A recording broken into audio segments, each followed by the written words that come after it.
Mesdames et messieurs, ce soir, La Revanche des Nerds vous présente une émission spéciale haute définition. Attention, ce n'est pas une émission en haute définition, c'est une émission sur la haute définition. Ça va? C'est clair? OK, on y va. Bienvenue à La Revanche des Nerds.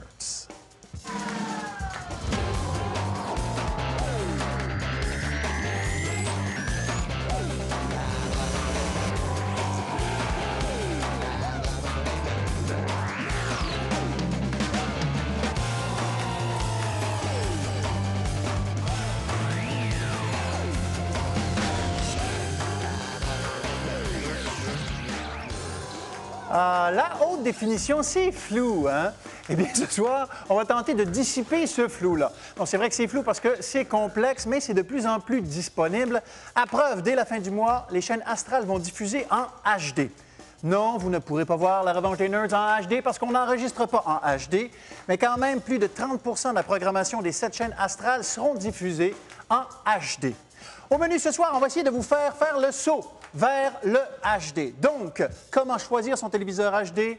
Un guide de survie pour les gamers qui s'aventurent dans la jungle du HD. Et pour commencer, l'ABC du HD avec Pascal Forgette.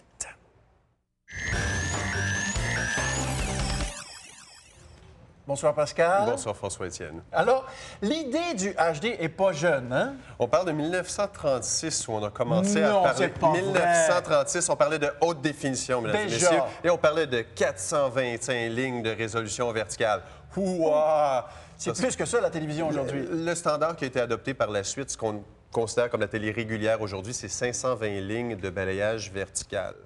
Le HD, on parle d'une résolution, un peu comme une résolution d'ordinateur, de 1920 pixels de large par 1080 pixels de haut, ou encore 720 lignes de balayage vertical. Ça, c'est le minimum, 720 lignes progressif.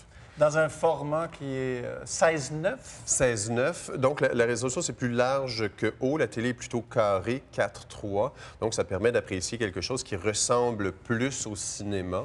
C'est pas parce que les films sont faits en 16:9. Ça varie d'un film à l'autre, étonnamment. Mais le 16:9 permet d'avoir quelque chose qui ressemble plus panoramique pour mieux apprécier ces films. Ça ressemble un écran plus de cinéma. Exactement. Et il y a du haute définition progressif et du haute définition entrelacé. Ça, c'est une question extrêmement compliquée. J'ai essayé d'avoir des réponses faciles là-dessus. Grosso modo, c'est une question d'affichage de l'image. Progressif, c'est chaque image est présentée une à la fois dans son entièreté, un peu comme une bobine de film au cinéma. Tu as 24 images par seconde. Progressif, tu as 24 images en entier projetées à la fois. Entrelacé, c'est que tu as la moitié de l'image qui est projetée, une ligne sur deux, et ensuite tu as une autre ligne sur deux qui est projetée. Certains vont dire qu'un est meilleur que l'autre. Au niveau de la transmission, il semble que ça prend moins de bandes passantes d'avoir d'entrelacer. Mais en bout de ligne, ce que vous voyez à l'écran, c'est du progressif, c'est décodé à quelque part dans le processus de la chaîne. Juste identifier qu'est-ce qui est quoi. Donc, c'est le petit I et le petit P là, quand on a la résolution. P, c'est progressif. I, c'est interlaced, entrelacé. Donc ça, vous en parlez avec votre vendeur. C'est tout un casse-tête. Puis encore une fois, il y a la source qui est importante. Et là, c'est là que l'autre partie du HD est importante. Ça nous prend la chaîne complète pour vraiment avoir du HD. HD, parce que les gens ont acheté une grosse télé haute définition, ils ont payé une fortune pour l'avoir. Puis là, ils s'installent, ils branchent ça sur leur bon vieux VHS. Ils disent « Ah, c'est donc bien beau! C'est beau! J'ai de la haute définition! Venez voir ça, les enfants! » Vous n'avez probablement pas de la haute définition. Pour avoir de la haute définition, ça vous prend un signal haute définition. Donc, ça vous prend la télé numérique, que ce soit par câble ou par satellite, et les chaînes haute définition. Donc, il y a certaines chaînes qui diffusent en haute définition. Par exemple, avec Bell Express Vue, il y en a une trentaine en ce moment qui sont offertes. Ces chaînes-là diffusent en tout ou en partie de leur programmation, une partie ou le tout de leur programmation en haute définition. Donc, disons, tu prends l'exemple de Bell, sur tout ce qui est offert en numérique par Bell, il y a seulement trentaine de chaînes qui offrent un contenu en haute définition. Donc, tu vas écouter, par exemple, s'il y a 1 heure par semaine de programmation de définition, bien, tu vas écouter longtemps ton poste en disant « Waouh, c'est bien beau! » Et tout à coup, ça va vraiment devenir en haute définition. Là, tu vas faire « Waouh, je suis estomaqué! » Donc, du signal qui est envoyé par Bell, on envoie ça dans un décodeur qu'on a à la maison. Le décodeur à la maison. Et là, il faut le relier à ses appareils, à sa télé. Il faut brancher son décodeur, le brancher dans sa télé. Et là, le bas peut blesser. Le bas peut blesser. Le bas peut blesser parce que ce que vous voulez idéalement, c'est une prise composante au minimum, mais l'idéal pour avoir la chaîne numérique au complet, c'est la prise HDMI que voici, qui est une drôle de prise. Ça vous permet de transmettre votre signal vidéo et audio en numérique directement de votre décodeur à votre télévision. Il n'y a pas de perte de signal. Si vous avez, et là, j'espère qu'il y a des gens à la maison qui vont se rendre compte qu'ils ont mal branché leur truc. Si vous avez la petite prise ici, composite, pour brancher votre télé, votre décodeur haute définition. Qu'on appelle aussi RCA. RCA, la petite prise ici.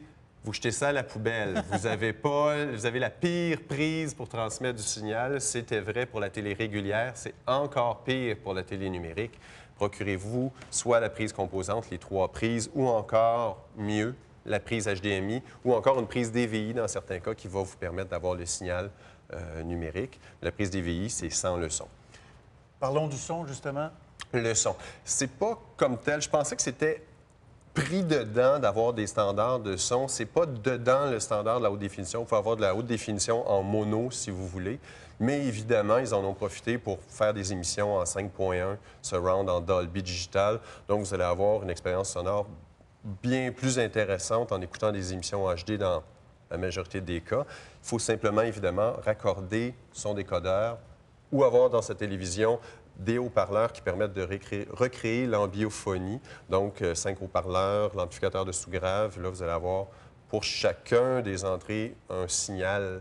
Parce qu'encore là, c'est la chaîne complète. C'est le principe de la chaîne complète. Il faut que le signal soit en 5.1 ou 7.1 du départ. Ça, c'est le gros débat avec la haute définition. Il faut que l'émission soit tournée en haute définition. C'est facile de prendre une émission et la gonfler, la diffuser dans une émission HD, ou de prendre un signal régulier, le gonfler pour que ça apparaisse dans une télé HD. Mais il faut que ce soit idéalement enregistré en haute définition avec le son 5.1, mixé 5.1. Il faut que tout ça soit transmis correctement du diffuseur, de votre fournisseur de services de télé numérique à vous, puis qu'il n'y ait pas de perte en chemin. Donc, on va avoir un petit bout de temps. La transition va, selon moi, être assez chaoteuse entre les deux. Mais quand vous voyez la haute définition dans votre télé, vous allez voir, c'est... Ça vaut la peine. Ça vaut la peine. Écoute, il y a 6 fois plus de signal, 6 fois plus de détails. Vous voyez les grains. Il faut qu'on se maquille différemment à cause de ça, parce que sinon, on voit les boutons des gens. C'est quand même incroyable. Donc, les gens là ne pourront plus faire de télé quand ce sera tout en haute définition. On va les voir moins beaux, en tout cas. Mais merci beaucoup, Pascal. De rien. Merci. Et une des grandes décisions qu'on a à prendre quand on veut faire le grand saut vers le HD, c'est choisir son téléviseur. Il y a beaucoup de choix dans ce domaine-là. Jean Fournier s'est penché sur ce sujet.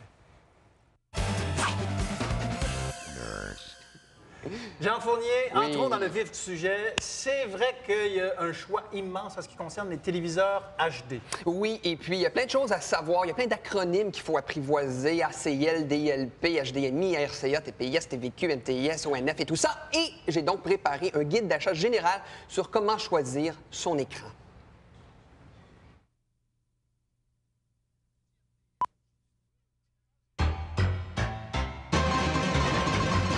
Vous croyez fin prêt à jeter votre vieille TV pour passer à la haute définition? Attention, il faut prendre en considération plusieurs facteurs névralgiques avant d'acheter. D'abord, il est important de savoir à quelle distance vous regarderez votre TV HD. Cela déterminera la grosseur d'écran qui vous convient le plus mieux. Il faut également considérer la luminosité de la pièce et ce que vous avez l'intention de regarder dedans votre TV HD. Il y a plusieurs modèles pour regarder la télévision haute définition. On parle de plasma, ACL, projection DLP, projection ACL. D'abord, le plasma offre beaucoup plus de fluidité sur les images rapides, de meilleur contraste. Par contre, il y a de la réflexion. Un ACL, je n'ai pas ce problème-là. C'est un écran qui est mat. Jusqu'à concurrence de 42 pouces, le ACL va offrir une meilleure résolution. Avec l'écran plasma, peu importe l'angle de visionnement, la vivacité des couleurs n'est pas altérée, ce qui n'est pas le cas avec l'affichage ACL. Au niveau des rétroprojections, il faut être devant le téléviseur pour apprécier son plein potentiel. Dès qu'on se met un peu de côté, on perd encore une fois en luminosité et en contraste. Jusqu'à concurrence d'environ 42 pouces, que ce soit un affichage ACL ou plasma, le prix est sensiblement le même, c'est-à-dire dispendieux. Pour le plus grand format, un bon compromis économique serait la rétroprojection DLP ou ACL, qui peut facilement être 2 fois moins cher que le plasma. Une rétroprojection, on va avoir une lampe à changer. Tout dépendant des fabricants, ça va varier entre 5 000 et 10 000 heures pour la durée de vie de la lampe. On parle d'un coût moyen de 300 à 400 $. Au niveau maintenant des projecteurs au plafond, ceux qu'on peut avoir sur une toile, par exemple, de 92-100 pouces, on va parler d'une durée de vie d'en moyenne de 2 à 3 000 heures, donc qui est beaucoup moins, et un coût de remplacement dans les environs de 600 $. Au niveau des branchements, il y a 2 manières possibles de reproduire un signal haute définition. On parle de vidéocomposante, qui est le rouge, bleu et vert, et le HDMI, qui veut dire High Definition Multimedia Interface, qui est un câble qui est numérique, qui transporte le son et l'image. On peut parler d'une fourchette de prix, tout dépendant des qualités, de 40 $ à 219 $ là, pour 1 mètre dans un câble de vidéocomposante et en moyenne de 119 $ pour un câble HDMI pour la même longueur de 1 mètre. Le réalisme de l'expérience HD est remarquable. C'est comme si vous y étiez, que ce soit pour regarder des sports, des films ou des films de sport, ou même encore des documentaires éducatifs sur l'amour. Les télédiffuseurs n'ont pas beaucoup d'émissions en haute définition actuellement. Aux États-Unis, eux autres, ils en ont beaucoup plus. Il y a plusieurs canaux de sport qui sont en haute définition. Donc, les sportifs, ils vont être gâtés en haute définition. Mais pour les cinéphiles, il faudra être patient. Pour l'instant, l'offre des films en HD est excessivement limitée, moins de 1 % du marché. Vous ne perdez donc rien à attendre encore un peu avant de tout changer.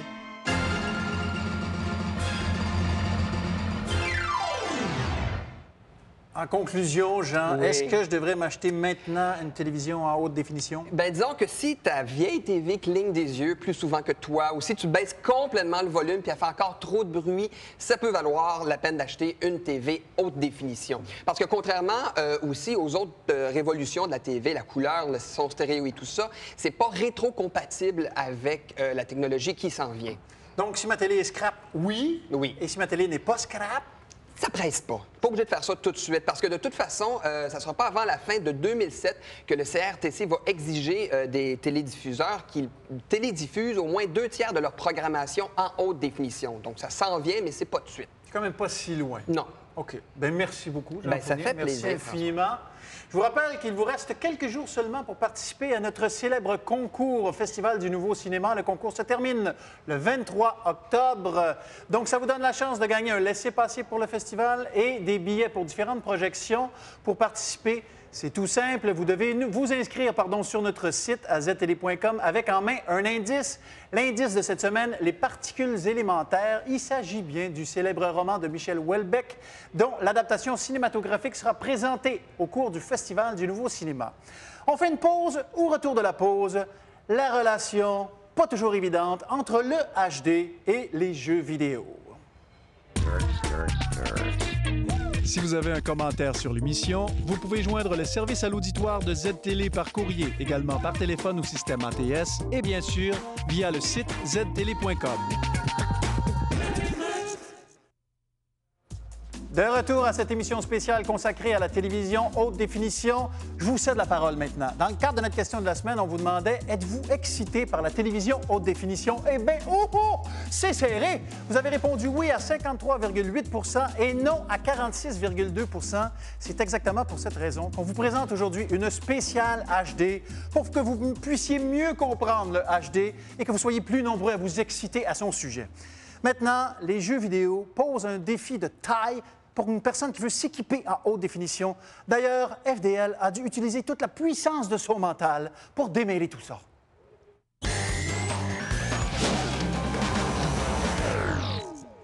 FDL, on est très content de te voir parmi nous. Bonsoir. Bonsoir. Tu as donc quitté ton laboratoire ultra secret d'évaluation des jeux vidéo. Tout à fait, oui. Et tu nous livres un message. Un message important, c'est-à-dire que si vous êtes un gamer et que vous vous intéressez à la haute définition, eh bien la HDTV peut vous mener au nirvana ou bien ruiner votre vie.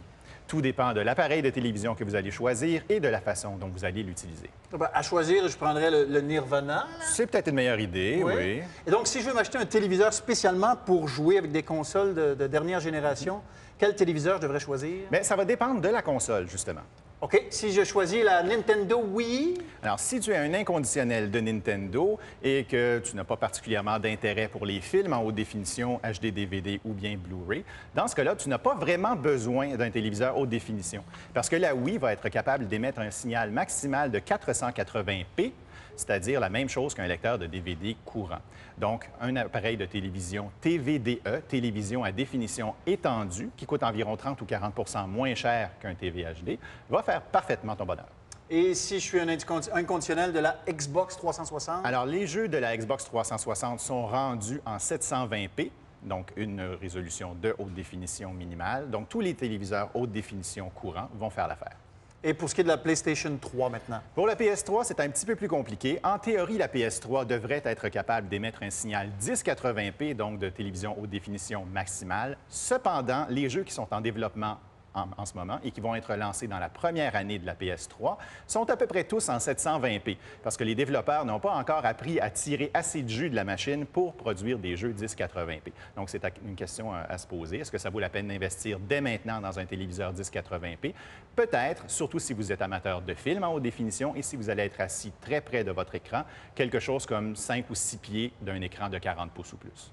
Maintenant, à part le téléviseur et la console, qu'est-ce que ça me prend pour jouer en haute définition? Bon, ça prend toujours les câbles de haute définition dont Pascal parlait un peu plus tôt. Donc, pour la Xbox 360 ou pour la Wii, il n'y a qu'une seule option, les câbles à composantes analogiques. Dans le cas de la Xbox 360 version de luxe, elle est livrée avec ces câbles-là. Autrement, on doit l'acheter à part. C'est une question d'une cinquantaine de dollars. Pour la PS3, on n'est pas trop sûr, mais on sait qu'il y aura un connecteur HDMI dans tous les modèles de PS3. Donc, au mieux, il y aura une connexion HDMI. Et donc, si on n'a pas les câbles HD, donc ce sera moins beau, mais est-ce qu'il y a d'autres conséquences? Bien, c'est là que la partie ruiner votre vie entre en ligne de compte. Ah, c'est là que ça m'intéresse. Oui, c'est ça. En fait, le problème, c'est que les téléviseurs à haute définition sont des appareils numériques qui affichent toujours des images progressives. Or, si elles reçoivent un signal qui n'est pas dans leur résolution native, chaque téléviseur ayant sa propre résolution, 720p, 480p ou 1080p, donc s'ils reçoivent un signal différent, ils doivent le convertir. Et cette conversion-là peut prendre du temps, dans certains cas de 1/10 à 3/10 de seconde. C'est pas beaucoup, là. C'est pas assez pour ruiner une vie. Pas si on joue aux échecs ou si on regarde la télévision. Par contre, il y a des types de jeux qui ont besoin d'une synchronisation absolument parfaite entre l'affichage à l'écran et les entrées de données de la part du joueur sur la manette. On pense par exemple au jeu de tir, c'est l'exemple le plus évident. Vous avez un ennemi droit devant vous, vous lui tirez dessus, mais la console pense que l'ennemi s'est tassé depuis 3/10 de seconde. Vous avez l'impression que vous avez réussi votre coup. La console vous dit « manqué ». C'est exactement le même problème qui ruinait l'existence des joueurs sur Internet à l'époque où on jouait tous sur des modems 56K, le fameux lag de l'Internet. Bien, on retrouve la même chose avec la HDTV aujourd'hui. Est-ce que tous les téléviseurs HD ont ce problème-là? Ils l'ont tous jusqu'à un certain point. En théorie ou en règle générale, les rétroprojecteurs de type DLP sont les plus lents, tandis que les écrans ACL et les écrans à plasma sont un petit peu plus rapides. Et est-ce qu'il y a des solutions?